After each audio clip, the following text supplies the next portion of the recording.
Hey everyone, Eric with Ride Adventures here to do a quick review for you on the 2019 Honda CB500X. It's a great adventure bike that Honda came out with back in 2013.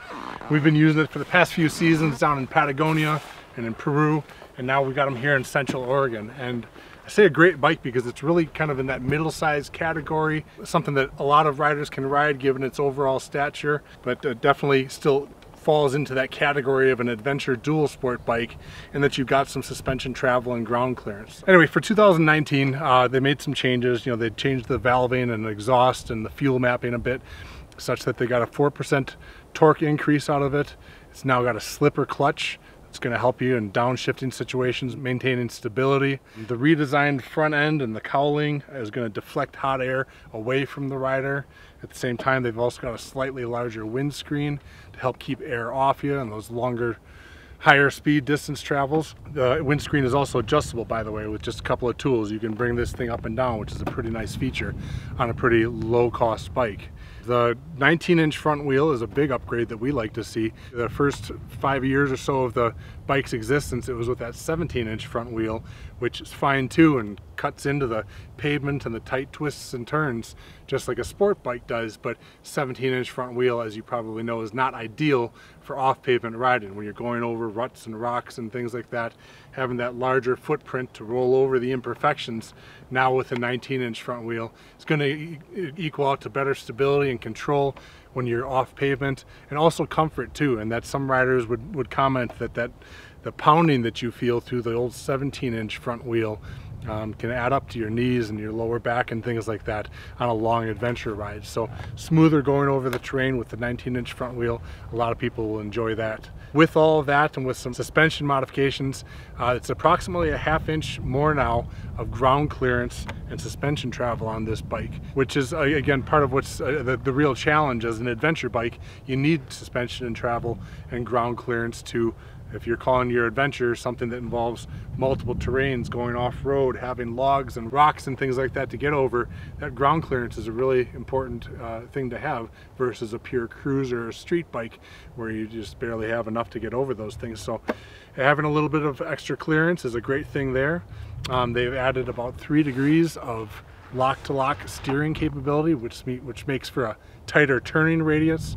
Rubber mounts added to the bar risers for a little more engine vibration dampening and smooth feeling through the handlebars and the grips. It's actually already a really smooth engine to begin with, but a little extra dampening is going to be nice.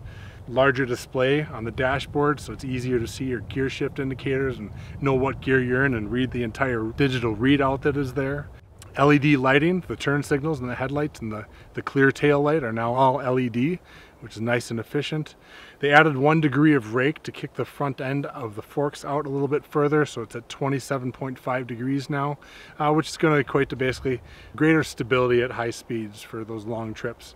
And then the bike comes in both ABS and non-ABS versions. So you know, let's go over the real pros and the perks to this bike, I think. So it really does fit into that adventure bike category, and that a lot of adventure is about how far you're able to go, and you know, do you have to turn around, so to speak, whether it's just a day ride or if it means you're going from point A to point B. You're going up to Prudhoe Bay in Alaska with this bike. You have greater coverage with a bike like this having actually in the 60 plus miles per gallon fuel efficiency, and with a 4.6 gallon tank, that gets you right around that 300 mile mark, which is pretty good coverage on a motorcycle. So nice to have that in an adventure bike.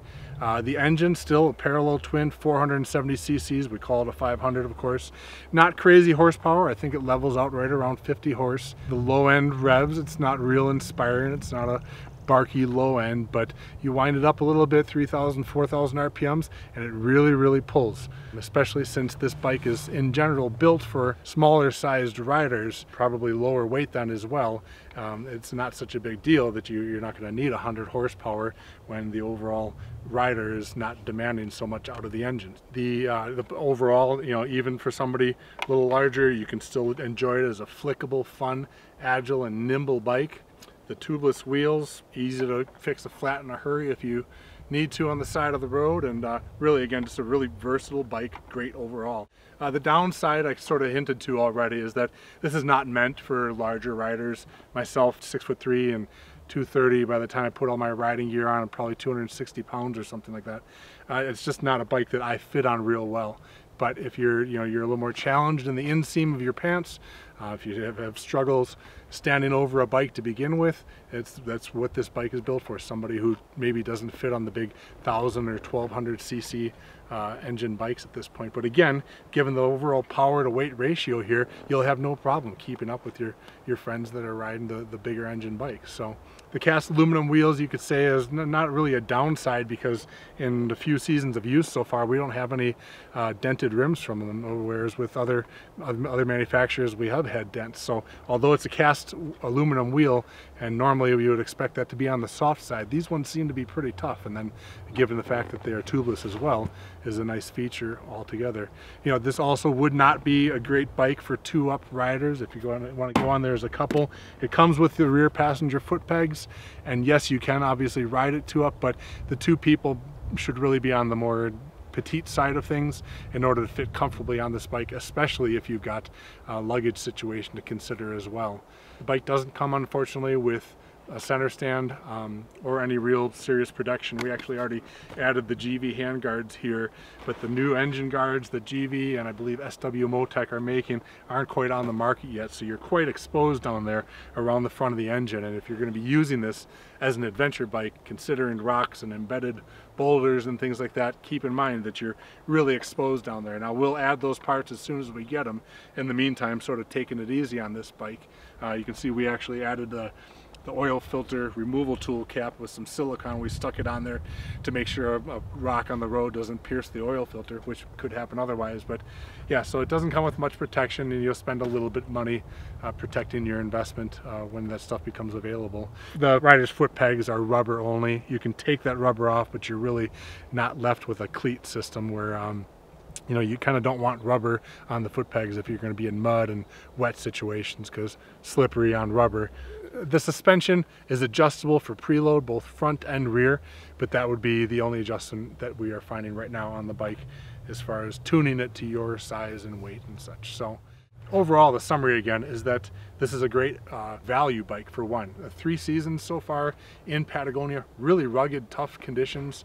And granted, that's the previous version, previous to 2019, those bikes, but they've held up great. I think we had one leaking fork seal, but otherwise absolutely no problem. Again, in very rugged, tough Patagonia conditions down there. That's good Honda reliability. Something to think about too is that along with this not being the most rugged and big and hard built adventure bike out there on the market, is that the engine is part of the frame. It's a common design you'll see these days where manufacturers actually leave a lower carriage frame out of the situation and just use the engine as being part of the frame. So what that means is that it's a bike that's not meant to be pounded real hard. You don't have the suspension travel of some of the other bigger KTMs and the Africa Twins and stuff like that. So just take it a little bit easy out there and don't pound this too much, and you can get a plenty durable bike to take you a lot of places around this world. So overall, a really great adventure bike. We're happy to offer it here now in Oregon,